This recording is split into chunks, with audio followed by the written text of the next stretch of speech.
Assalomu alaykum aziz kanalimiz muxlislari. Bugun biz siz bilan immersiv texnologiyalar, ya'ni virtual haqiqat, kengaytirilgan haqiqat va aralash haqiqat haqida so'z yuritamiz. Bu texnologiyalar bugungi kunda ta'lim, tibbiyot va ijtimoiy hayotda tobora keng qo'llanilmoqda. Immersiv texnologiyalar o'quv jarayonini yanada qiziqarli va samarali qiladi.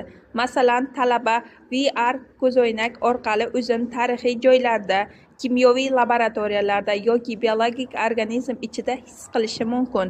Bunday tajribalar orqali o'quvchi faqat o'qimay, balki voqeani boshidan kechiradi. Bu esa bilimni chuqurroq anglash, eslab qolish va amalda qo'llash imkonini beradi.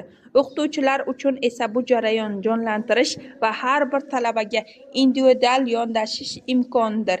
Tibbiyot sohasida immersiv texnologiyalar juda katta o'zgarishlar keltirmoqda. Masalan, talaba shifokorlar VR muhitida jarrohlik amaliyotlarini xavfsiz tarzda mashq qilishlari mumkin.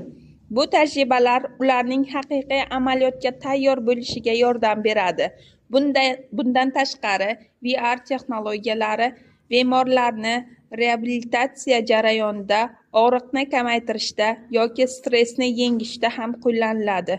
Ba'zi psixologik davolash usullarida bemor o'z qo'rquvlariga virtual muhitda duch kelib, ularni yengib o'tishni o'rganadi.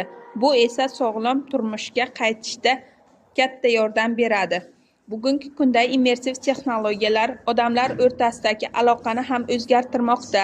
Masalan, turli mamlakatlarda yashovchi insonlar VR orqali bir joyda uchrashib, virtual konferensiya, konsert yoki hatto bayram o'tkazishlari mumkin.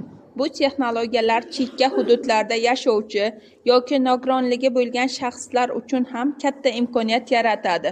Ular virtual muhit orqali ta'lim olishi, suhbatlashishi va ijtimoiy faol bo'lishi mumkin.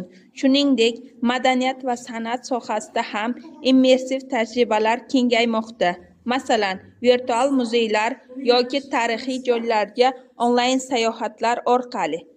Xulosa qilib aytganda, immersiv texnologiyalar bu faqat texnik yangilik emas, ular inson hayotining har bir sohasiga yangi imkoniyatlar olib kirayotgan kuchli vositadir. To'g'ri va oqilona foydalansa, ular ta'limni samaraliroq, tibbiyotni xavfsizroq, ijtimoiy hayotni yanada boyroq qiladi. Tinglaganingiz uchun rahmat.